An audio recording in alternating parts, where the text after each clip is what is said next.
जय श्री कृष्णा दोस्तों, आप सबका स्वागत है मेरे चैनल पर।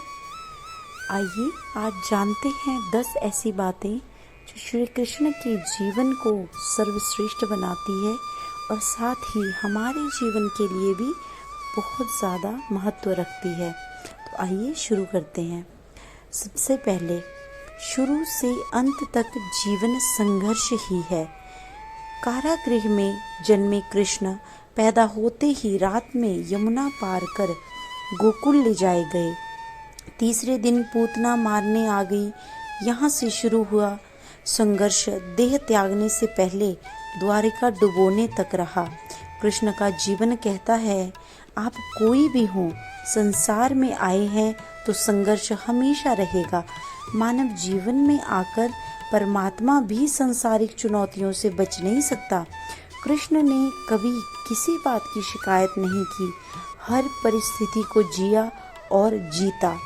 कृष्ण कहते हैं, परिस्थितियों से भागो मत, उनसे डटकर सामना करो और उनसे कभी डरो नहीं, क्योंकि कर्म करना ही मानव जीवन का पहला कर्तव्य है।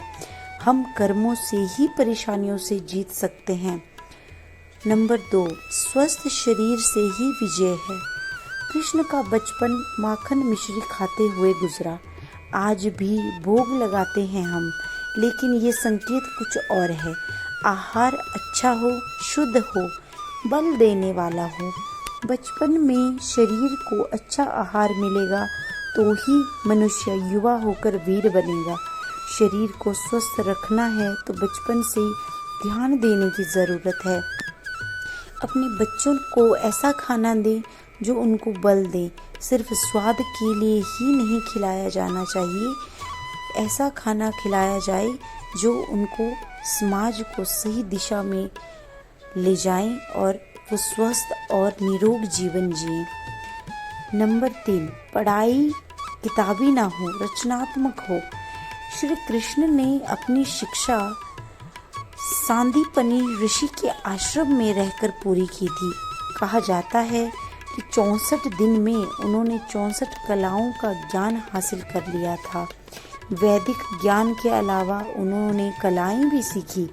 शिक्षा ऐसी ही होनी चाहिए जो हमारे व्यक्तित्व का रचनात्मक विकास करे। संगीत, नृत्य, युद्ध सहित 64 कलाओं से युक्त कृष्ण का व्यक्तित्व अत्यंत दर्शनीय है।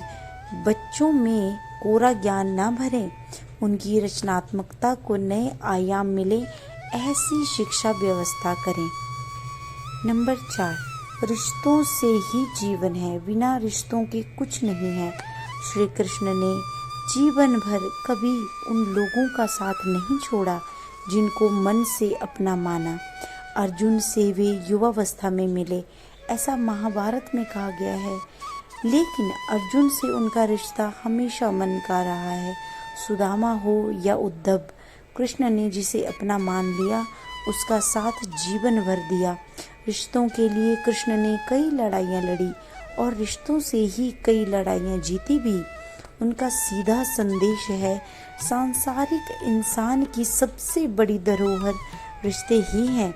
अगर किसी के पास रिश्तों का ताती नहीं है तो वो इंसान संसार के लिए गैर ज़रूरी है। इसलिए अपने रिश्तों को दिल से जिएं, दिमाग से नहीं।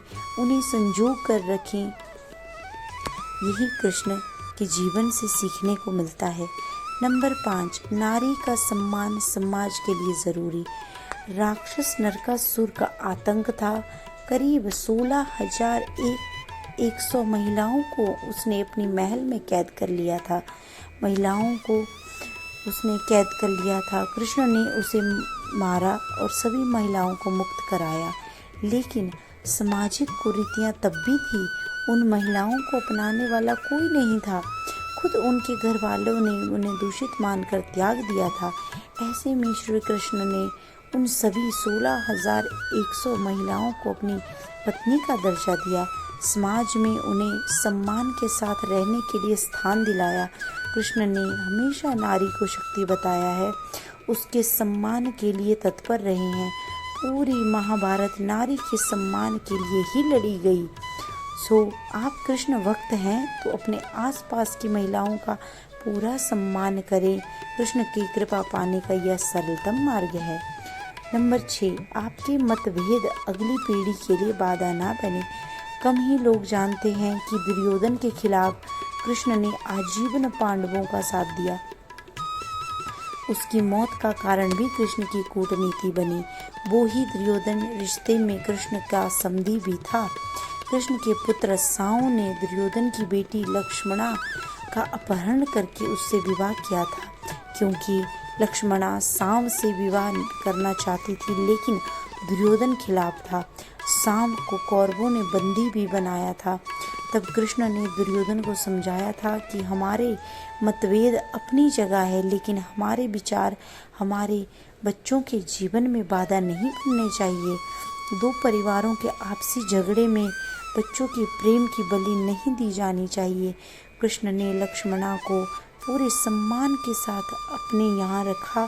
दुर्योधन से उनका मतभेद हमेशा रहा, लेकिन उन्होंने उसका प्रभाव कभी लक्ष्मणा और साउ की गृहस्थी पर नहीं पड़ने दिया।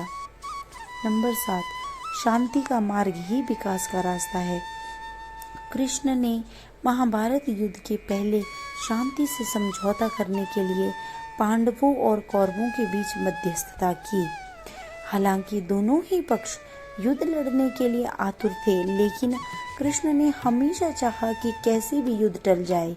झगड़ों से कई समस्याओं का समाधान नहीं होता। शांति के मार्ग पर चलकर ही समाज का रचनात्मक विकास कर सकते हैं। श्री कृष्ण ने समाज की शांति से मन की शांति तक दुनिया को ये समझाया है कि कोई भी परेशानी तब तक मिट नहीं सकती जब तक वहाँ शांति ना हो, फिर चाहे वो समाज हो या हमारा खुद का मन। शांति से ही सुख मिल सकता है, साधनों से नहीं। नंबर 8, हमेशा दूरगामी परिणाम सोचे। महाभारत में जुए की घटना के बाद पांडवों को वनवास हो गया। कृष्ण ने अर्जुन को समझाया कि ये समय भविष्य के लिए तैयारी करने का है। महादेव शिव, देवराज इंद्र और दुर्गा की तपस्या करने को कहा। कृष्ण जानते थे कि दुर्योधन को कितना भी समझाया जाए, वो पांडवों को कभी उनका राज्य नहीं लौटाएगा। तब शक्ति और सामर्थ्य की जरूरत होगी। कर्ण के कुंडल कवच पांडवों की जीत में आड़े आएंगे, यह भी वे जानते थे। उन्होंने हर चीज पर दूरगामी सोच रखी। कोई भी फैसला तात्कालिक आवेश में नहीं लिया। हर चीज के लिए आने वाली पीढ़ियों तक का सोचा। यही सोच समाज का निर्माण करती है। नंबर 9, हर परिस्थिति में मन शांत और दिमाग स्थिर रखें। पांडवों के राजसूय यज्ञ में शिशुपाल कृष्ण को अपशब्द कहता रहा। छोटा भाई था, लेकिन मर्यादाएं तोड़ दी। पूरी सभा चकित थी, कुछ क्रोधित भी थे, लेकिन श्री कृष्ण शांत थे, मुस्कुरा रहे थे। शांति दूत बनकर गए तो दुर्योधन ने अपमान किया। कृष्ण शांत रहे।